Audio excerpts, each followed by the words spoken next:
रहीम रब्बी ज़िदनी इल्मा। अस्सलाम वालेकुम। आज हम टाइप्स ऑफ सेट्स पढ़ेंगे।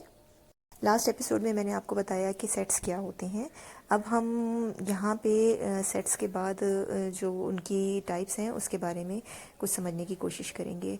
टाइप्स बहुत सारी इसकी टाइप्स हैं, लेकिन अभी इस एपिसोड में इंशाल्लाह ताला हम 6 to 7 टाइप्स को डिस्कस करेंगे और इसकी आने वाली नेक्स्ट एपिसोड में बकिया डिस्कस दो सेट डिस्कस करने वाली हूँ। हैं तो ये बहुत आसान, लेकिन इनको थोड़ा सा आपको ना कंसंट्रेशन की ज़रूरत है। कंसंट्रेट होके ना थोड़ा अच्छे से ध्यान से आप सुनिएगा। यहाँ पे ये देखिए मेरे पास बिस्किट्स हैं, ठीक है। बिस्किट हैं, कप केक है, 3 टाइप ऑफ स्नैक्स हैं। तो अब आप ये देखें कि ये सेम है, यानी कि हर एलिमेंट दो मेरे पास सेट मौजूद है। एक सेट मेरी लेफ्ट साइड है, एक सेट मेरी राइट साइड है, ठीक है। और दोनों के पास सेम ही है, मतलब लेमन बिस्किट है दोनों तरफ है, दोनों सेट के पास है। मेरे पास कप केक है, दोनों के पास हैं। मेरे पास एक और नोविटा बिस्किट है, वो दोनों सेट्स के पास, यानी कि ये दो सेट हैं और दोनों के पास सेम किस्म के बिस्किट हैं। तो आप सेट्स में इनको एलिमेंट कहते हैं। तो ये मैं कहूँगी कि मेरे पास दोनों तरफ चाहे अरेंजमेंट आगे पीछे है, लेकिन सेट सेम है। तो ये क्या है, मैंने इस इक्वल का निशान डाल दिया। अब आप ये देखिए मैंने मार्कर लिए। मेरे पास मेरी लेफ़्ट साइड 2 मार्कर है और मेरा एक और सेट जो है उसमें मैं ये कलर पेंसिल्स रख देती हूँ, ठीक है। यहाँ पे मैंने कलर पेंसिल्स रख दी हैं।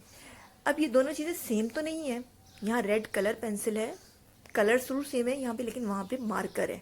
यहाँ पे एक ब्लू कलर पेंसिल है तो वहाँ पे ग्रीन मार्कर है। ये दोनों डिफरेंट हैं, लेकिन चूंकि इन दोनों की क्वांटिटी सेम है तो इसको कहेंगे इक्विवेलेंट। मेरे राइट साइड के सेट में भी 2 एलिमेंट्स हैं, 2 पेंसिल्स हैं। लेफ्ट साइड में भी 2 मार्कर हैं, यानी 2 एलिमेंट हैं। ऐसे एलिमेंट इक्वल नहीं होते हैं क्योंकि ये चीज़ें इक्वल नहीं है। ये मार्कर और पेंसिल्स में फ़र्क है, लेकिन चूंकि इनकी क्वांटिटी एलिमेंट सेम है लिहाजा ये इक्विवेलेंट है। और ये जो ऊपर मौजूद हैं उनकी एलिमेंट सेम है, चीज़ें सेम है, तो इन्हें कहेंगे इक्वल सेट। अच्छा, अब इसको थोड़ा सा और रिवाइज कर लेते हैं, ठीक है, ताकि आपको मज़ीद ये समझ में आ जाए कि इक्वल सेट क्या होता है, इक्विवेलेंट सेट क्या होता है।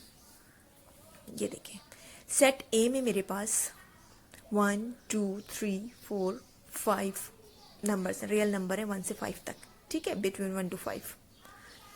सेट बी में मेरे पास A B C D E, ठीक है। अब आप देखें ऊपर वाले सेट में रियल नंबर है 1 से लेकर 5 तक, नीचे वाले सेट में अल्फ़ाबेट्स हैं A to D तक। ऊपर वाले सेट के अगर मैं एलिमेंट्स काउंट करती हूँ तो वो नंबर टोटल एलिमेंट 5 है।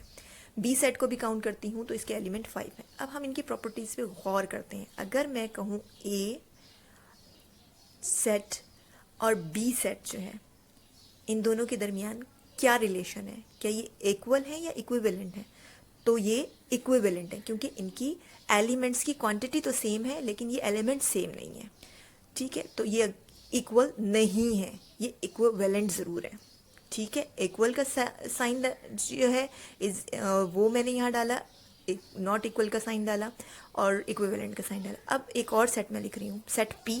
सेट पी में मेरे पास ठीक है, सेट पी में मैं लिखती हूँ ऐसी चीज़ें जो आपको ज़रा जल्दी समझ आ सके, तो ऐसा सेट बनाने की कोशिश कर रही हूँ मैं लिख देती हूँ यहाँ पे, ओके। आप याद रखिएगा कि क्वांटिटी अगर सेम है 2 सेट्स की तो वो क्या है, वो इक्विवेलेंट है। और अगर उनके एलिमेंट सेम हैं तो वो इक्वल है। यहाँ पे मेरा एक और सेट है, मैंने यहाँ पे नेम ऑफ एनिमल्स लिखे हैं, कैट, डॉग और मैं लिख देती हूँ हॉर्स, ठीक है, हॉर्स, ओके। ये मैंने 3 एनिमल्स के नेम लिखे हैं। ये मेरा सेट पी है। अब मैं सेट क्यू बना रही हूँ, उसके अंदर मैं लिखती हूँ दोबारा एनिमल्स के नेम और इनकी अरेंजमेंट मैं चेंज कर देती हूँ, हॉर्स, और थोड़ा डिफरेंट करके लिख देती हूँ कैट और डॉग। अच्छा, अब अगर आप गौर करें आपको पता चलेगा कि सेट पी और सेट क्यू दोनों के पास एनिमल्स नेम है और सेम एनिमल्स नेम है, यानी कि दोनों के एलिमेंट सेम है। आप देखें यहाँ कैट मौजूद है, दोनों के पास डॉग मौजूद है और दोनों ही सेट्स में हॉर्स मौजूद है। अब इनके एलिमेंट सेम हैं, यानी कि हर एलिमेंट दूसरे सेट में भी मौजूद है। तो ये क्या है, ये P इक्वल सेट है Q की, या Q इक्वल है सेट P के। अब आपको इक्विवेलेंट और इक्वल सेट अच्छी तरह समझ आ गया होगा आई होप।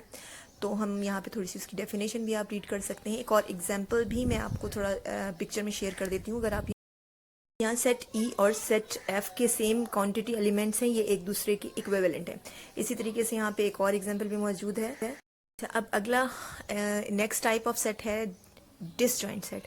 इसको समझने के लिए मैं दोबारा इक्विवेलेंट और इक्वल सेट को दोबारा डिस्कस करूंगी, ठीक है। इक्वल सेट दोबारा मैं बता रही हूँ, रिपीट कर रही हूँ। इक्वल सेट ऐसे सेट को कहते हैं जिनके अंदर मौजूद एलिमेंट सेम होते हैं, यानी जो एलिमेंट सेट एक सेट में मौजूद है वही एलिमेंट सेट बी में मौजूद है। इक्विवेलेंट उसे कहते हैं जिसके एलिमेंट्स की तादाद दूसरे सेट के एलिमेंट की तादाद के बराबर होती है। अच्छा, यहाँ पे मैं एक सेट लिख रही हूँ ए बी सी, ठीक है।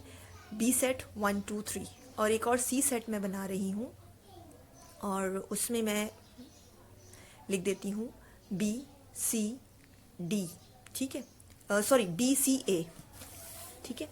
अच्छा, अब हम इन सेट्स को आपस में कंपेयर करते हैं कि कौन सा एक दूसरे के साथ ये इक्विवेलेंट सेट है आपस में या इक्वल सेट है आपस में। सबसे पहले मैंने लिखा सेट ए। अच्छा, सेट ए को सेट बी से चेक करते हैं, या फिर नहीं, पहले यूँ करते हैं कि हम, ठीक है, सेट ए को हमने सेट सी से चेक करेंगे कि क्या है ये आपस में, ठीक है। सेट ए में मौजूद एलिमेंट की प्रॉपर्टी सेट सी के साथ कौन सी चीज़ें सेम है? क्या एलिमेंट सेम है? ए बी सी सेट सी में मौजूद है, बी सी ए, देखें, यस, दोनों में मौजूद है। ए उसमें भी मौजूद है, बी उसमें भी मौजूद है, सी इसमें भी मौजूद है। तो ये एक दूसरे के क्या हैं, जल्दी से बता दें एक दूसरे के, क्योंकि इनके एलिमेंट्स सेम है। ए दोनों में मौजूद है, बी दोनों में मौजूद है, सी दोनों में मौजूद है। तो सेट ए सेट बी के का क्या है, इक्वल सेट है। तो इक्वल का साइन हमें मालूम है, हम सेट ए और सेट सी के दरमियान में इक्वल का साइन लगा देंगे। इस तरह हमें पता चलेगा कि सेट ए सेट सी का इक्वल है। ओके,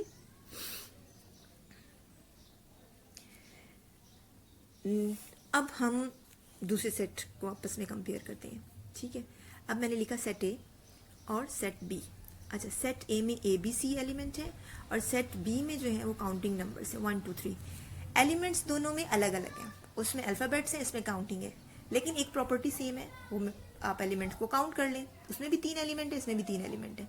ये एक दूसरे के इक्वल नहीं है क्योंकि एलिमेंट सेम नहीं है, लेकिन ये एक दूसरे के इक्विवेलेंट है, ठीक है। समझ आ गई? अगर आपको ये समझ आ गई है तो हम इसी से पता करेंगे कि डिसजॉइंट सेट क्या होता है। ऐसा सेट जिसकी तादाद तो एक दूसरे के बराबर हो लेकिन उसके अंदर एलिमेंट्स मुख्तलिफ हों, तो उन्हें इक्विवेलेंट सेट तो कहते हैं, लेकिन उन्हें क्या कहते हैं, एक सेट में मौजूद दूसरे सेट में वो एलिमेंट्स मौजूद ना हो। जैसे मैं अभी यहाँ पे दोबारा लिख देती हूँ, सेट ए दोबारा उतार रही हूँ, ए बी सी है, सेट बी में हमारे पास मौजूद है 1 2 3, ठीक है। ये तादाद में सेम है, इक्विवेलेंट है, लेकिन चूंकि इनके एलिमेंट सेम नहीं है तो ऐसे सेट को हम क्या कहते हैं, इक्विवेलेंट तो कहते हैं, लेकिन ऐसे सेट को हम डिसजॉइंट सेट भी कहते हैं, ठीक है। मैं यहाँ लिख देती हूँ, वो सेट जिसके एलिमेंट्स आपस में सेम हो तो वो इक्वल सेट होते हैं, और अगर सेम ना हो तो वो डिसजॉइंट सेट होते हैं। यानी इक्वल सेट की ऑपोजिट जो इनइक्वल होती हैं वो आपस में क्या होते हैं, दर हकीकत डिसजॉइंट सेट होते हैं। जो सेट इज इक्वल नहीं होते उन्हें डिसजॉइंट सेट कहते हैं, इन शॉर्ट। चलें जी, अब आपको ये भी समझ आ गया अल्हम्दुलिल्लाह, आई होप। अच्छा, इसको एक और एग्जांपल के तौर पे समझते हैं। हमारे पास एक ग्रुप है जी में हमारे पास नंबर मौजूद हैं 2 3 4, और एक और ग्रुप है हमारे पास, उसमें नंबर मौजूद हैं, एच ग्रुप बनाया है, उसमें नंबर मौजूद है हमारे पास 5 6 7, ठीक है। अब आप ये देखें, इन दोनों में अगर आप देखें तो एलिमेंट्स की क्वांटिटी बराबर है, ये इक्विवेलेंट से है, जी इक्विवेलेंट टू एच, लेकिन इनके एलिमेंट्स एक दूसरे से सेम नहीं है। इसका मतलब ये है कि ये एक दूसरे के इक्वल नहीं है, और जो सेट इक्वल एक दूसरे के नहीं होता उसे हम कहते हैं डिसजॉइंट सेट। तो ये डिसजॉइंट सेट है। फाइनली हमें समझ आ गई इक्वल सेट, इक्विवेलेंट सेट और डिसजॉइंट सेट की। इंशाल्लाह ताला आप इसकी प्रैक्टिस करेंगे, आप बार बार इस ऐसे एग्जाम्पल्स को सॉल्व करेंगे तो आपको बिल्कुल जहन नशीन हो जाएंगे। डिसजॉइंट सेट हो गया ये हमारा कंप्लीट। अब प्लीज़ आप प्रैक्टिस करते रहिए ताकि आप बेल आइकन का बटन ज़रूर दबाएं ताकि आपको मेरी आने वाली मज़ीद मैथ्स की और दूसरे सब्जेक्ट की वीडियोस मिल सकें। प्लीज़ अपने मैसेज भी मुझे ज़रूर करते रहें। Thank you very much. जाने से पहले अपना ख्याल रखें, अपने गिर्द के तमाम लोगों का ख्याल रखें। शुक्रिया।